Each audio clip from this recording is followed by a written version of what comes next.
Hi, everybody. I'm BJ. I'm the genealogy librarian at the Maine State Library. And we also have Sam Howes from the State Archives here with us because we're going to talk about Civil War records, some of which for Maine are held at the State Archives.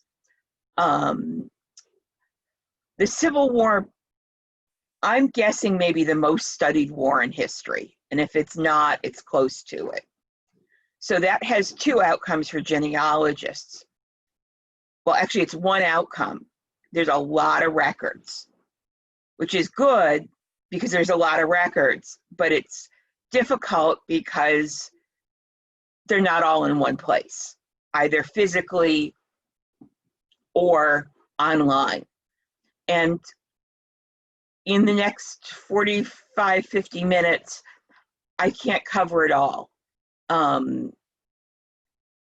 But what I'm going to do, I hope, is between what I talk about and what Sam talks about, that it's enough for you to get an idea of where to start and what records to look for to start with so that you can then go look for more detailed records.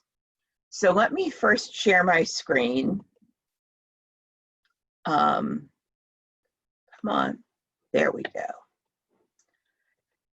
And one of the nice things at the Family Search Wiki is on their Civil War, I'm on the Civil War page, and you'll notice it's part 1. There is a part 2. This is a really nice chart. It's got a map, and it shows the Union states, the 2 different levels of when Southern states seceded. So the deep red ones seceded before April 15th, 1861. And then these 4 other states seceded afterwards. And then there were also slave holding areas that did not secede, and they're in yellow. They've got West Virginia as a northern state here and a southern state from seceding, and that's about what happened. And then anything in gray was not yet a state. So then each of these goes to the state page for the Civil War. So given that, I think what I'm going to do is I'm going to let Sam talk and talk about records from Maine. Oh, he's had to leave for a minute, so he's got a patron in doing research, so I can keep going. So one of the best resources, other than just going to the Family Search page for the state you're interested in, the National Park Service has a website of an index to the records. You know, people go to many of the Civil War battlefields are national parks now. And so they have their website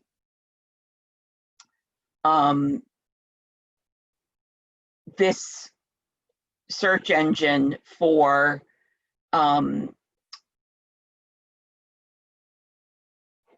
people, the men who served. And as you can see, they've got both the Union and the Confederacy. They've got it by state, or you can search the battle unit functions as well as searching by name.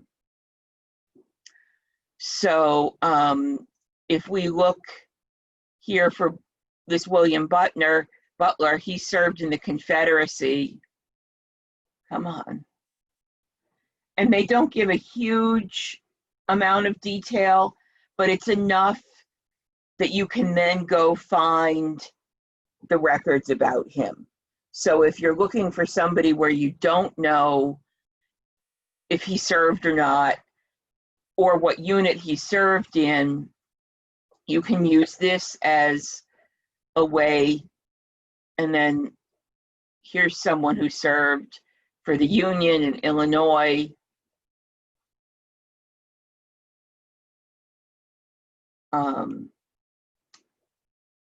And again, it's the same thing. You get the regiment, the company, the rank. If there's an alternate name,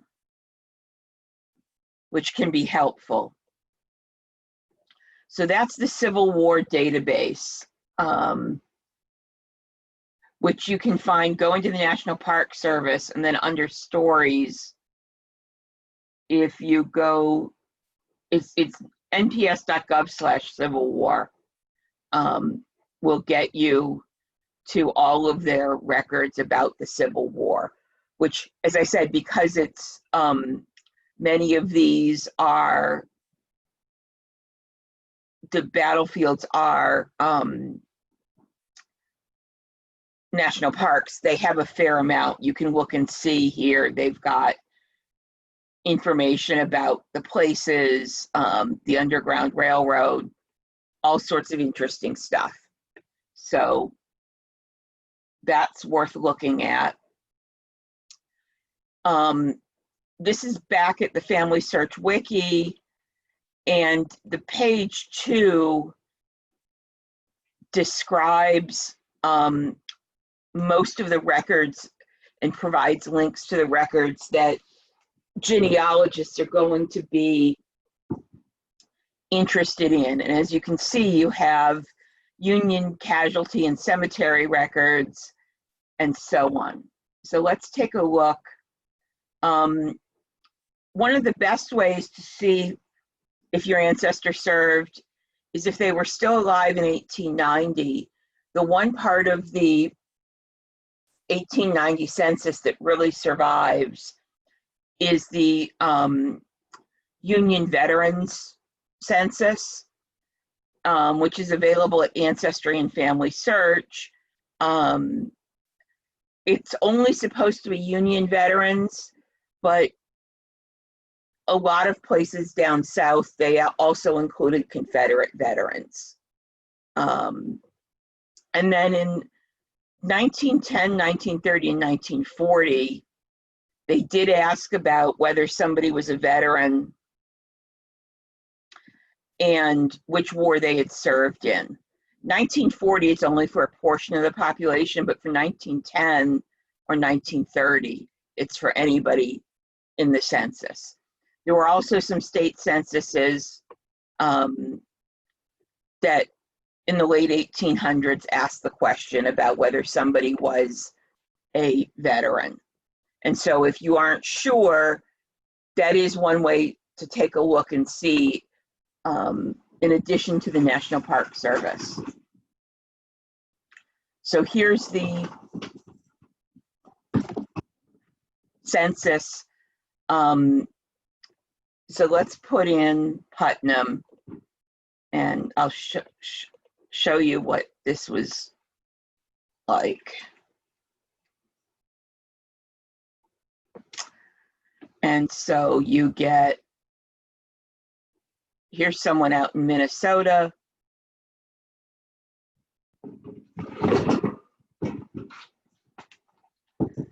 And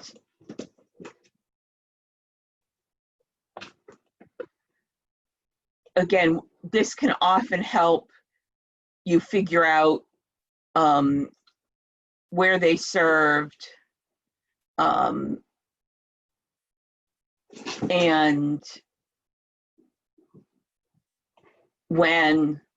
So for example, this person, the first line, Thomas Woodford, served from March to August of 1 year, whereas this Holden Smith served from September 1861 to December 1864.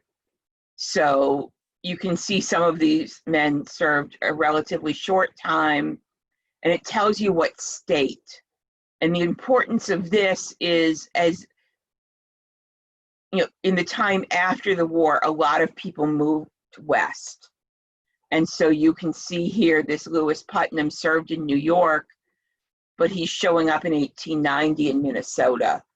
And so this is handy because it gives you a way to track somebody back if they've moved after the Civil War.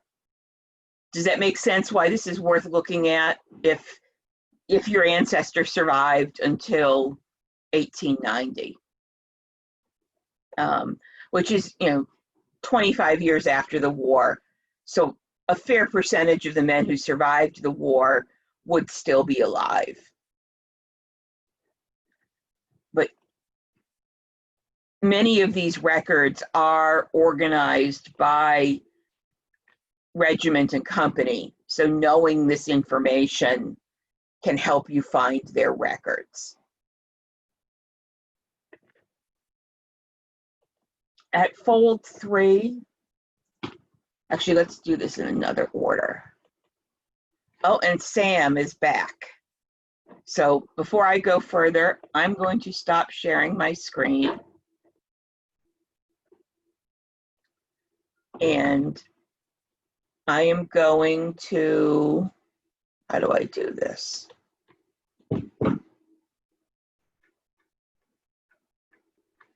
Unmute Sam. Actually, Sam has to unmute himself. Okay, can you hear me?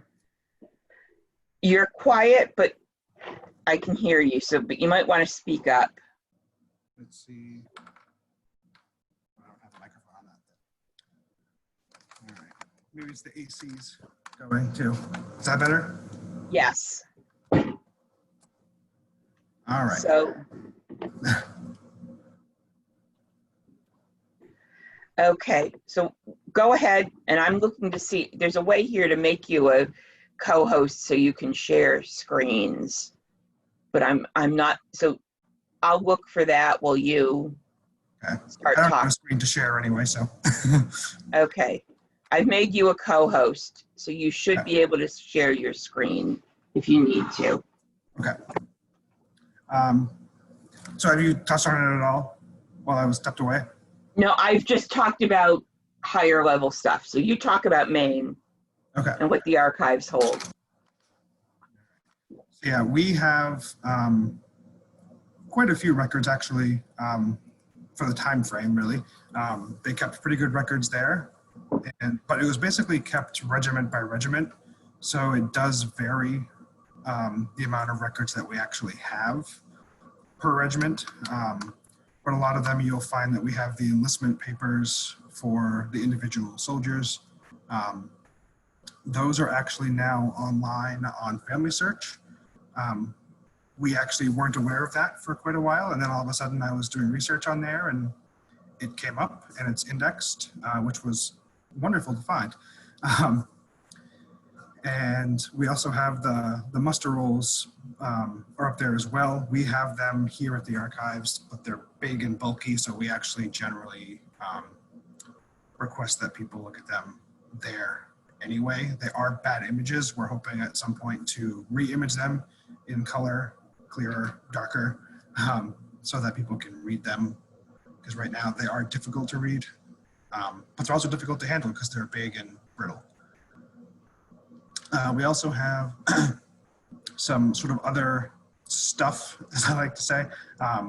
We have things like clothing books. So there's even fewer of these. It depends on the regiment again. These actually show I see Heather just shared the link.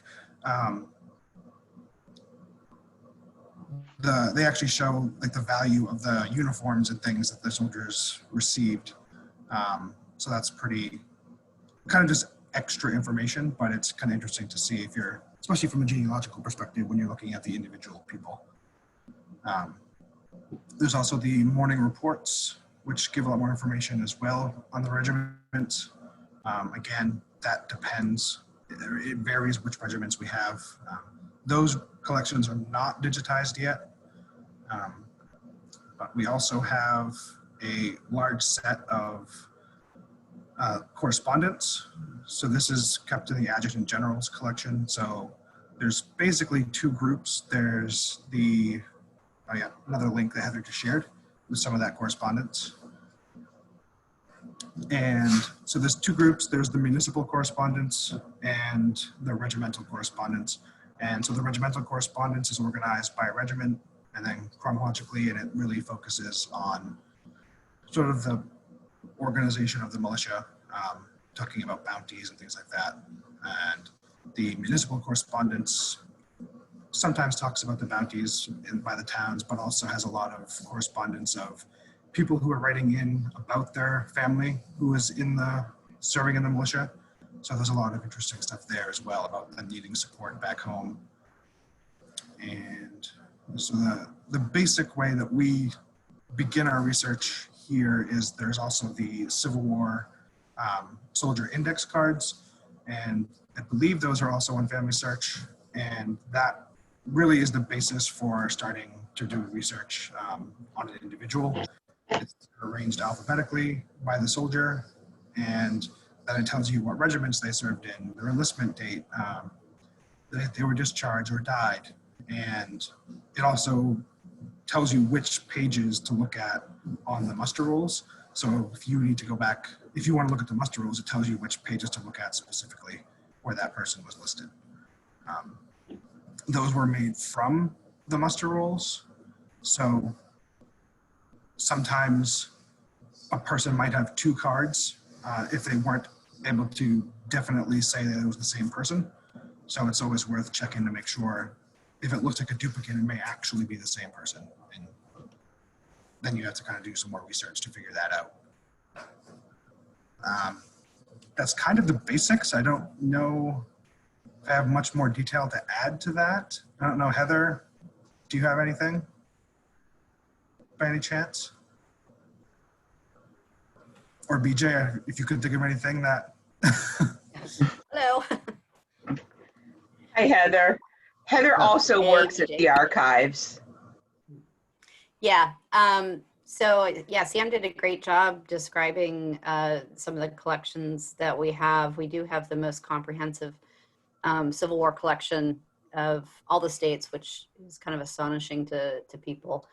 But like Sam said, you know, the first place that I would start, and that's, you know, when I came on, that's what he taught me, was you start with the index cards. I don't have the ability to share the screen, but if you go to Family Search, I gave you that link in the chat. If you scroll all the way down through that big long list of all the infantry and the cavalry and all that, on the right-hand side starts the Civil War index cards. You can look at the soldier's name on the cards, and then like Sam said, you can then track them through the muster rolls using the numbers on the lower right-hand side of the card. And that's the best place to start. It gives you a sense of where they were when they mustered in, when they mustered out, if they survived the war, if they were absent, marked as absent during service. Sometimes they were in hospital and they kind of lost track of the soldiers. But that's my first jumping off point, is check the index cards. And I'll be quiet now.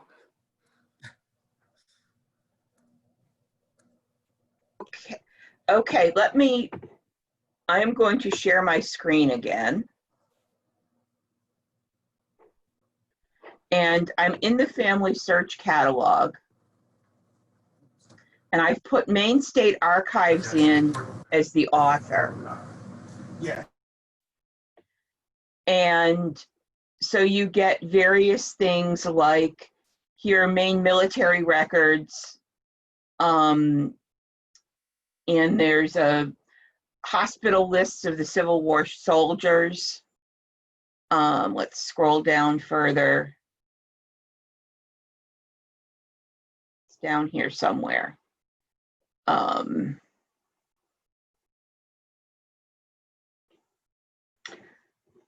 Veteran cemetery records, various other things. So this is a good place. As I said, the searching on Maine State Archives is the author at the Family Search catalog. is a good way to find what's online that way. And so here's the Maine military records. And as you can see, there's the little camera, there's no lock, so you can see these at home. And that's a very good place to start, is that family search with the Maine State Archives. So Sam and Heather, thank you very much for that. You're welcome. And the other place that has a lot of records in one place is Fold 3, which is owned by Ancestry, but is a separate website. And they have an entire section devoted to the Civil War. And then it's broken out into 3 sub-collections. They have the Union records, including things like a lot of the Brady Civil War photos, widows' pensions, and so on. There's a Confederacy tab that's Confederate records there. And they also have a collection of African American troops. And the reason I'm mentioning this, even though for the most part Maine did not have many people who served as African American troops, the Army decided to have these, what they called colored regiments, but it was only the enlisted men were African American, the officers were white. And they recruited the officers out of the,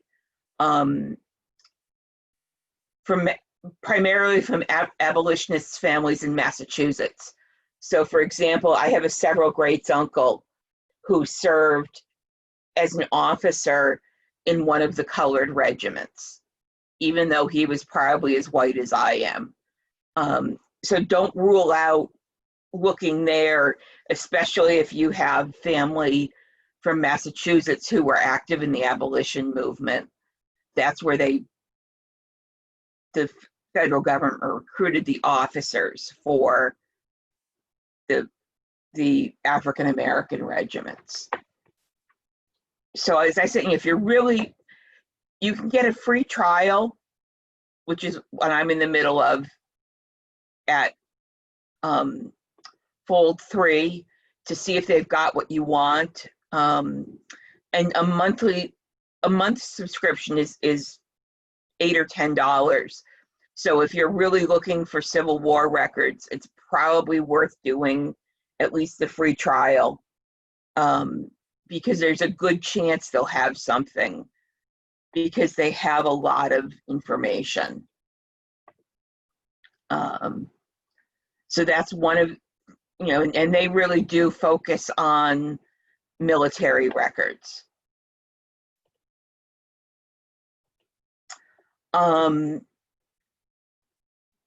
This is the Sons of the Union Veterans of the Civil War website, and they have a database of graves of those who served in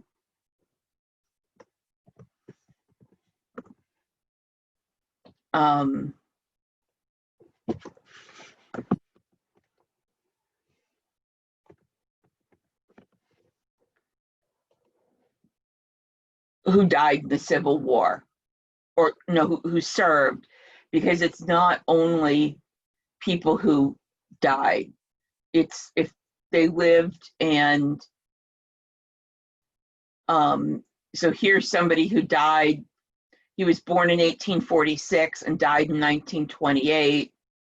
And it tells you he served in the 7th Infantry Company E for Iowa.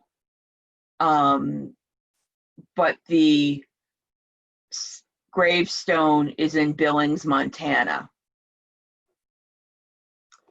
So again, they have worked at finding these, and you'll notice here they even have this, the tombstone says 1844, the Veterans Home record says 1846, and he was wounded at Atlanta in 1864.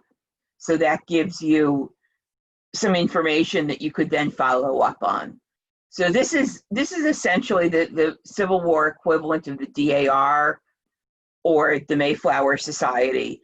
And again, they've had a vested interest in finding these graves. And like with the 1890 census, because so many Civil War veterans moved after the war to somewhere other than where they were living when they enlisted, this helps you track them back to where they were during the war. So that can be very helpful. The VA also has a database. I have not used it extensively.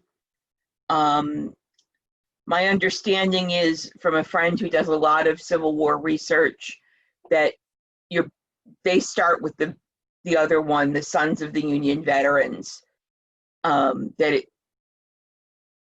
they also check this one just to be sure.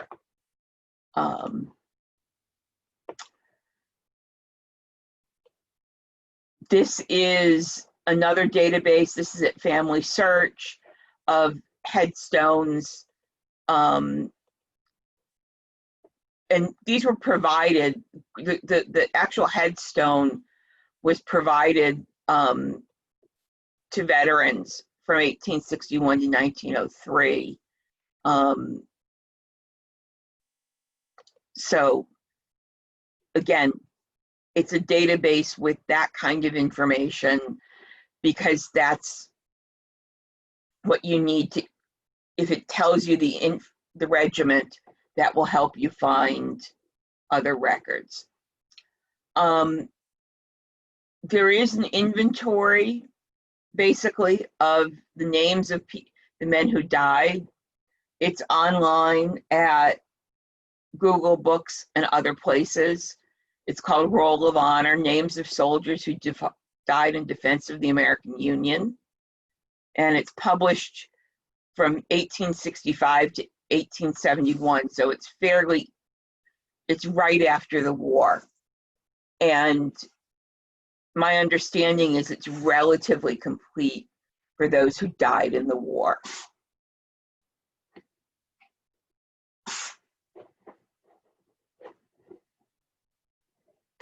So then, one of the other big things to look at is a book called The War of the Rebellion, and it is 70 volumes. As you can see here, it's a lot of volumes. Cornell provided a copy to Hathi Trust that you can see in full online. They also have some other books, some of which are available publicly, and some you need to have an institutional subscription for. But this War of the Rebellion is publicly available there. And it's regimental histories, which can help you figure out, find out more about what battles your relative may have been in. The Library of Congress has several collections about the Civil War. I pulled this one up because I thought it was very interesting. I love maps. And so if you're trying to get a feel for where things happened, maps can be a very helpful way showing what happened, what transportation links are like, and so on. they have a lot of other digital collections. I could do an entire program just on their digital collections. And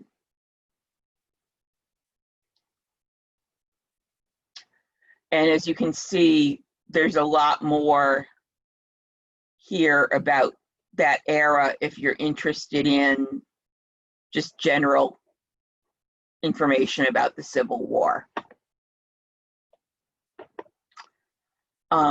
In addition to what the Maine State Archives has at Family Search, there's a lot more. If you just put in Civil War as a keyword, you get basically 15,000 results. So you would want to narrow that down by a state or by putting in Navy if you had somebody who served in the Navy. And some of it gets fairly specific, Niagara County, New York in the Civil War. You get enrollment lists for particular counties. You can see here they do divide by categories within this. So you can do some narrowing down that way.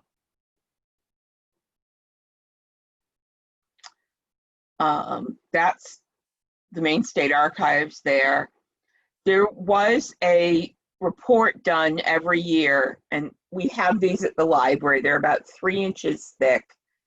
It was the annual report of the Adjutant General for the state. And most of the states had these. This is the National Archives. And they printed these. As you can see, here's Maine's, printed in Augusta. And as I said, we have it at the library. There are places it's online. Here at Family Search, they've got, this is the 1864 and 5. It is, if I remember correctly, 1,371 pages long.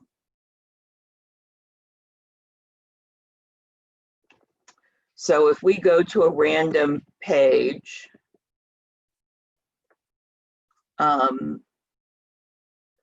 it's information about all sorts of things. And so it talks about who was in the regiment, what they did. You will get lists of the men in each battalion and their ranks and so on. If people come into the state library, before I send them to the archives, if they already know the regiment and such, we take a look at, I have them take a look at this to see what's in there about the regiment. So here's a typical page, and you can see this is about the substitutes and the person who hired a substitute. As you can see, this is getting near the end of the war, so the numbers are relatively small. But this looks like, you can see they're not only hiring people from right near where they live. You have somebody who was residing in Massachusetts and somebody from Halifax who served. My understanding is there were incentives for citizenship if you served in the Civil War. And so that's probably why you're getting some of the people who've come fairly recently to the US. But as I said, we have these books in the library and they're also online. And here's the supplement at Hathi Trust. for this as well, which has more information. So other things to look at, if you have Southern ancestors, if Union sympathizers lost land or other, stores and supplies, basically, not land, in the Southern states, they were able to file a claim and to be reimbursed for the value of what was taken. And so there are these 22,000 claims. A lot of them were not approved, but even the ones that weren't approved left a paper trail. And so they're an interesting snippet of history. And if your family happens to be one of them, it can be very interesting to see what they lost and how they support, were they Union supporters living in the South? And so you get some information where you get letters and family Bible records and wills and all sorts of things like that supporting their claims.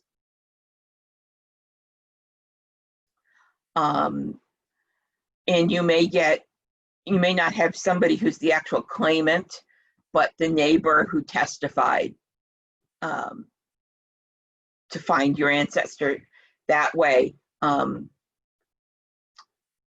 can be nice as well. So there's a whole page on searching these at the Family Search Wiki if you think you might have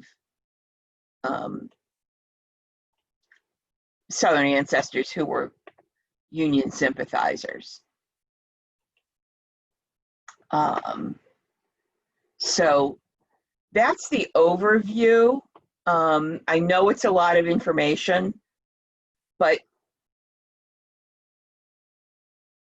there is a lot of information. As I said, it may not be the most studied war in history, but it's awfully close if it isn't. So things to remember, you're going to need their regiment and a relative's regiment and company number or letter in order to figure out where further records are. That's the big, you're still, for the Civil War, getting things based by state and then by regiment for the records, rather than just somebody by name, or the National Army that you get in the 20th century, where it doesn't matter what state somebody was from, they were serving in the US military. For the Civil War, you're still getting lots, basically the military still being done at the state level. Does that make sense to everybody? And why those things like the veteran census and the tombstone index can be helpful for tracing somebody from where they settled after the war, which may be where you know them, how you've picked up where they're from, or where they are and how they're related to your family, back to where they were before, at the time of the war and before. So Mary's asking about POWs. Yes, there are some records about those. Some of them are at Family Search, some of them are at the National Park Service, and some of them are at the National Archives, depending where they were held and so on. So let's see, a comment from Larry about the casualty lists for various prisons.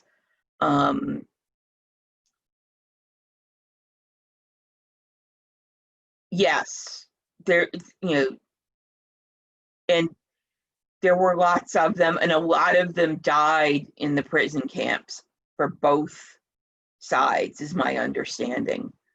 And again, those have been to a great extent well studied. You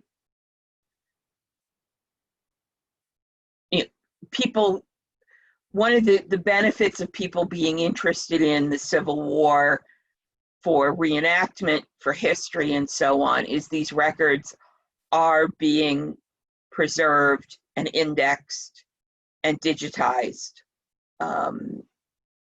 And so there is, you know, there is this element of people are interested in Civil War POWs, and so there have been books written about the topic, as well as preserving the records.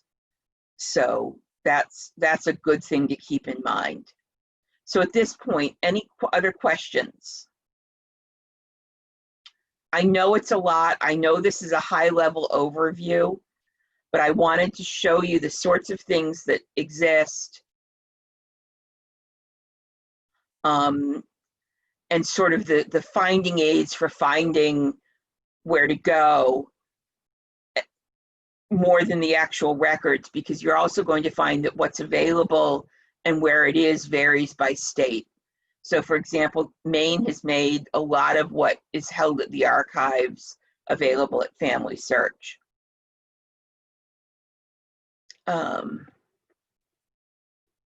So listed as a citizen. Marianne, what kind of record? Because that may make a difference.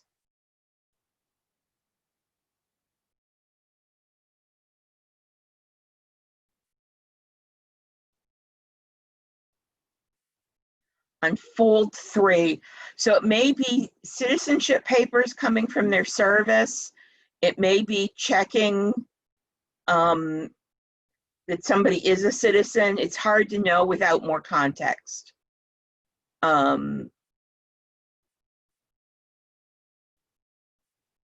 know that there were, in Massachusetts at least, I know there were men who basically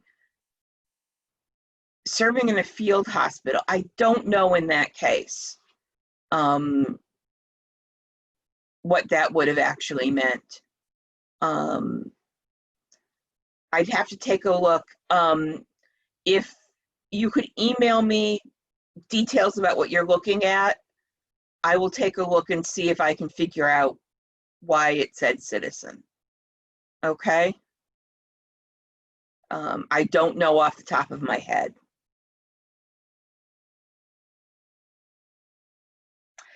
So Heather suggests that it's non-medical staff or not a surgeon. Possible.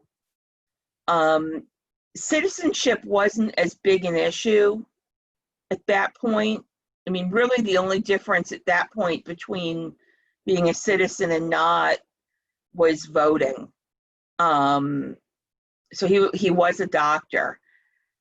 Now, I don't know whether there was a requirement that officers had to be citizens. That may be what it is. I really don't know on that. I'd have to do some poking around, but I will do that, Mary, and get back to you. Okay? And it would help if you sent me the link so I could take a look at it. So anyhow, any other questions?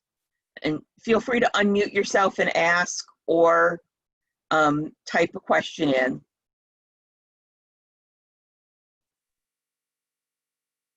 Okay.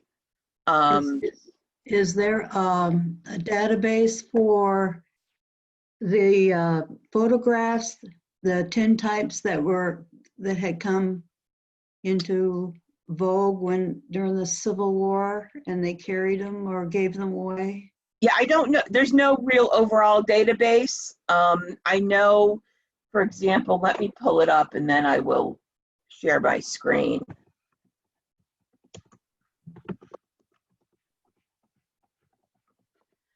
Partly because I don't think anybody holds, there's no one place that holds them. So for example, where are we?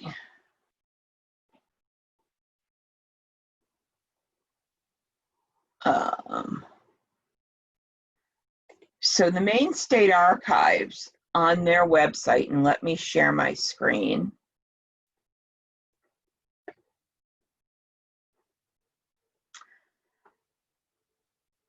If you go to the State Archives and their online exhibits under collections, they have 2 collections of Civil War portraits. And these are ones who've been identified, and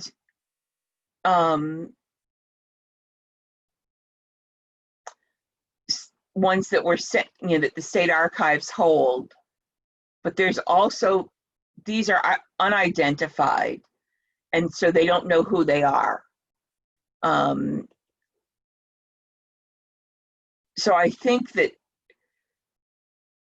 and as I said, these are held various places. In some cases, they're held at battlefield museums. Some of them are held at the National Archives. Some are held at State Archives. I know I've seen collections of these at local historical societies. So I don't know that there's an overall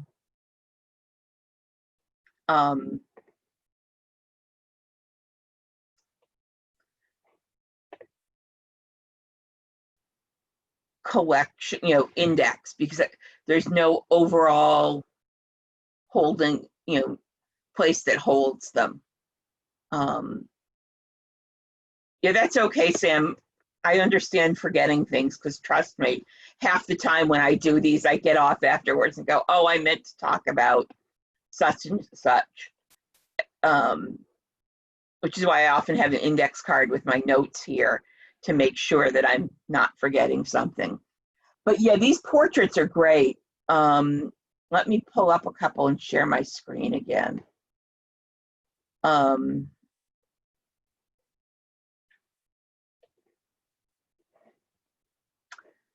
So as you can see, you get this, you can zoom in.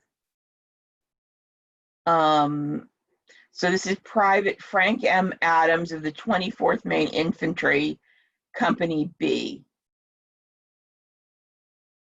And if this were somebody related to you, you can download it. And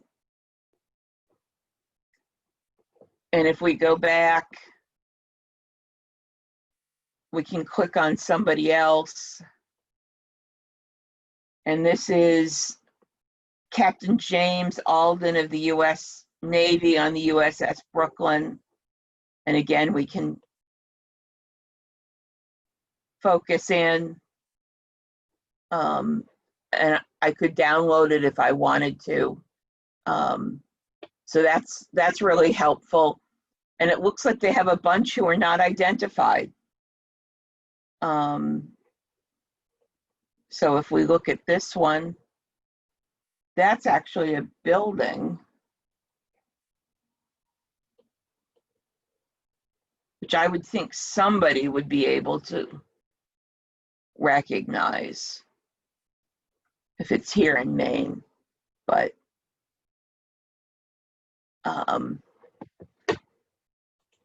yeah, one of, the Civil War was the first war where, and this is an unidentified second lieutenant. So if you recognize him, let Sam know, or Heather, and they will. But it was the first war that really had photography. And so these and that Brady collection at Fold 3 can really give you a feel for what things looked like. Okay, and Heather says you can search for a name in that. So that's helpful to know. If you get stuck, call the archives and Heather or Sam will help you. So yeah, that's a good question. Thank you for asking that, Melanie. But yeah, as far as I know, there's not one overall database just because things are held in so many different places. Yeah, that's the downside of having things by state, and things like the photographs weren't official records.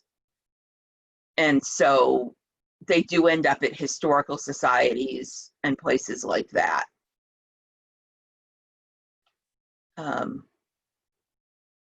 So any other questions? Okay, let's stop the recording.